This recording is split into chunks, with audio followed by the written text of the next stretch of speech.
ஐயா, பாக்யவான் பாக்யவான் பாக்யவான் ஆதியாமத்திலிருந்து வெளிப்படுத்தின விசேஷம் வரையில எல்லாமே அவருடைய பிள்ளை தானுங்க. என்னங்க பாக்யவான்? 10 புள்ள பிறந்திருக்குது ஒரு தகப்பனுக்கு, 2 மக பிறந்திருக்குது, 4 மக பிறந்திருக்குது. எல்லாருமா இந்த தாயின் தகப்பனுக்கு பெரியமா இருக்கிறாங்களா?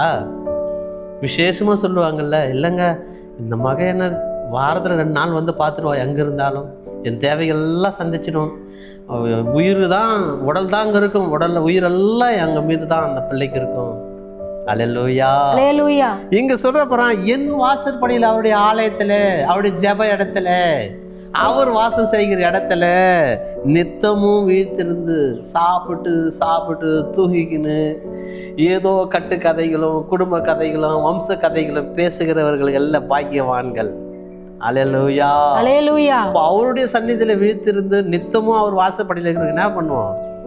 ஜெபம் பண்ணுவோம். மற்றவர்களுக்காக, அவருடைய காரியத்துக்காக நம்ம ஜெபம் பண்ணுவோம், ஊழியத்துக்காக.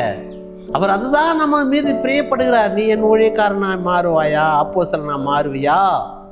அப்போஸ்தல ஊழியத்தை நீ பெறுவாயா? இங்க சொல்ல பாரு, நித்தமும் வீழ்த்திருந்து என் கதவு நிலை அருகே காத்திருந்து எனக்கு செவி கொடுக்கிற மனுஷன். அப்ப நீ ஜெபிக்கிறதும் அவர் பேசுகிறதும் நீ கேட்கிறதும் இப்படி இருக்கிறவங்க தாங்க பாக்கியவான். ஆமென்.